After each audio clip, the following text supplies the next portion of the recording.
আমি কোনোদিন কোনো মানুষের বদনাম, কোনো মাঝহাবের কোনো দলের বদনাম করিনি। এমনিতেই সারা দেশে যখন যে জেলাতে যাই সেই জেলার লোক একটা আতঙ্কের মধ্যে থাকে, না জানি কি বলেন।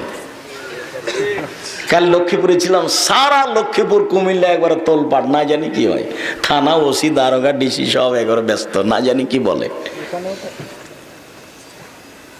অথচ একটা বক্তব্য টান দেন 250, 300, 400 বক্তব্য আছে, কোনো জায়গাতে পাবেন না, কোনো জায়গায় পাবেন না। সব জায়গাতে পাবেন বিষয়ভিত্তিক আলোচনা। যেটা শুরু করেছি সেটা দিয়ে শেষ করব। আমার কাছে অত বিদ্যা নেই যে কাছাকাছি এসেছি এক পর্যায়ে বলবো আসসালামু আলাইকুম, শেষে হয়ে গেলে আর বলতে পারিনি।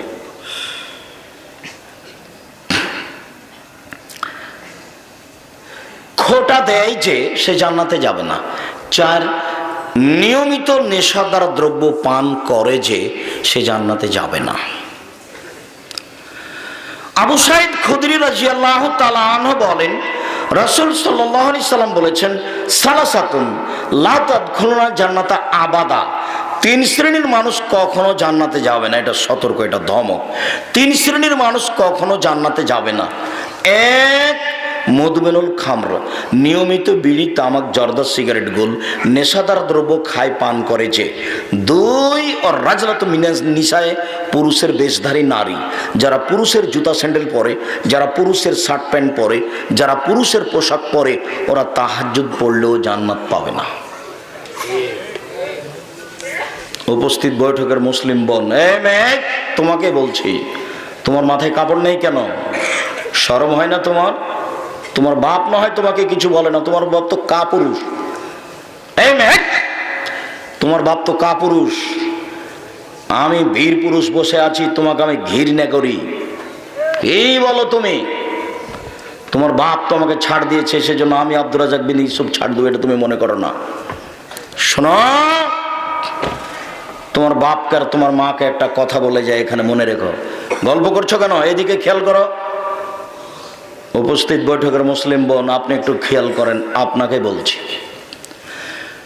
জাবের রাদিয়াল্লাহু তাআলা আনহু বলেন যে আমরা আল্লাহ রাসূলের সাথে যুদ্ধ করে এক এলাকা থেকে আসছিলাম, এখন মদিনায় ঢুকবো। তখন আল্লাহ রাসূল বলছেন, এই থামো থামো থামো, সবাই এখানে রাতে অবস্থান করো, সকালে বাড়িতে ঢুকবো। তখন জাবের রাদিয়াল্লাহু তাআলা বলছেন, আল্লাহর নবী, আমি নতুন বিবাহ করেছি, আমাকে বাড়ি যেতে অনুমতি দেন। এটুকু বলতেই আল্লাহ রাসূল অন্য কথা বলতে লাগলেন, বলছেন, বিকরা নাম সাইয়্যিব।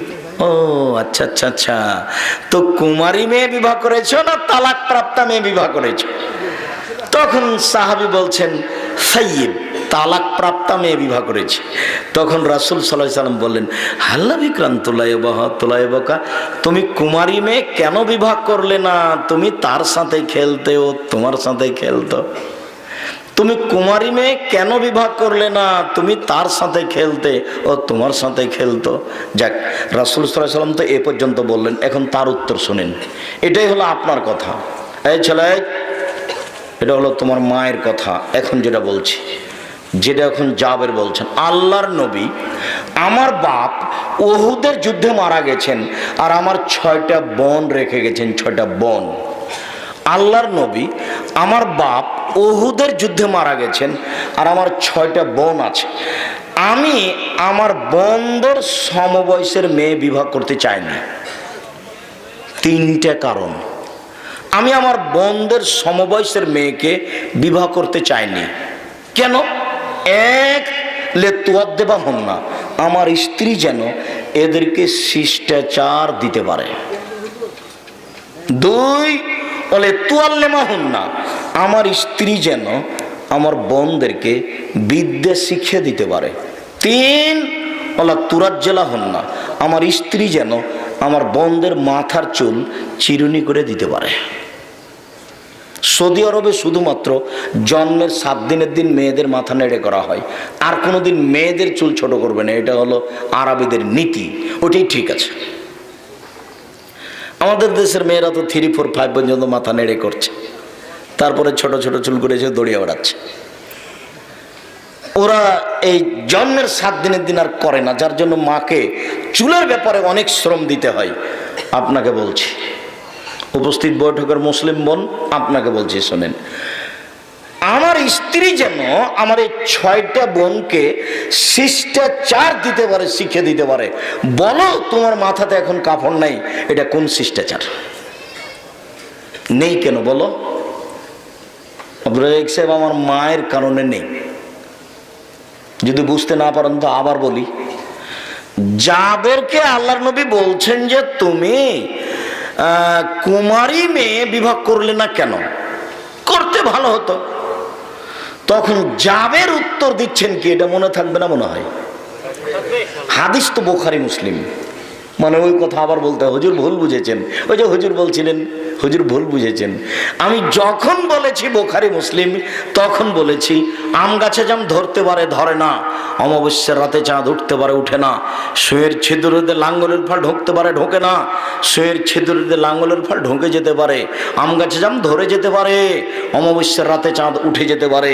কিন্তু আমি যে কথা বলছি এই কথাতে সন্দেহ আছে বলে কিয়ামত পর্যন্ত চেষ্টা করলে সরিষা ঢোকানো যাবে না, যা বলছি তাই থাকবে।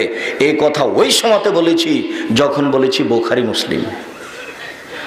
হুজুর না বুঝে আবার জনগণের সামনে হুজুর বলছেন যে আহমদ ইবনে হাম্বল 10 লক্ষ হাদিসের হাফেজ ছিলেন, তবুও বক্তব্য চ্যালেঞ্জ দিতে পারেননি। আর এখনকার আলেমরা চ্যালেঞ্জ দিয়ে বক্তব্য 90 সাল থেকে চ্যালেঞ্জ দিয়ে বক্তব্য দিচ্ছি, তুমি বক্তব্য আটকাও না। 20 বছর আগে বলেছি সাদ্দাতের কাহিনী মিথ্যে, তোমার ক্ষমতা থাকলে 1 লাইন বের করো কোথায় আছে। 20 বছর আগে বলেছি শরীফ চলবে না কোরআন মাজিদে, তোমার ক্ষমতা থাকলে একটু বের করো না, দেখি কোথায় আছে তোমার এই ক্ষমতা। মানুষের বিরুদ্ধে লড়ো কেন? মানুষের বিরুদ্ধে লড়া তোমার কি হবে? তুমি দিন রাত চিল্লে বেড়ালে আমাদের প্রয়োজন হয় না তোমার বিরুদ্ধে কথা বলো, তুমি করো না করো। ইমাম আহমদ ইবনে হাম্বল 10 লক্ষ হাদিসের হাফেজ ছিলেন, ঠিকই তো। ইমাম আহমদ ইবনে হাম্বল চ্যালেঞ্জ করেনি, ওটা আমার কথা দিয়ে আমি চ্যালেঞ্জ করিনি। আমি চ্যালেঞ্জ করেছি যে আপনারা আমার মরা পর্যন্ত সময় থাকলো যে কোরআন শরীফ বলা যাবে না, কি বলতে হবে? কোরআন মাজিদ বের করো দেখি। আমার মরা পর্যন্ত সময় থাকলো। কোরআন মাজিদের 55টি নাম আছে, তার মধ্যে শরীফ নেই। সাদ্দাতের কাহিনী বের করো দেখি কোথায় আছে। সম্মানিত দিনী ভাই বোন, ওই সময় আমি বলেছি আম গাছে জাম ধরে না, ধরে যেতে পারে, তবু এই কথার পরিবর্তন হবে না। যখন বলেছি বুখারী মুসলিম, শুনুন, জাবের বললেন আমি 3টা কারণে বেশি বয়সের মেয়ে বিবাহ করেছি। আমার স্ত্রী যেন আমার বোনদেরকে শিখিয়ে দিতে পারে, এটা হলো মায়ের কাজ, মেয়েদের ছেলেদের শিখিয়ে দিবে। আমি মনে হয় ভালো করে বুঝাতে পারি না।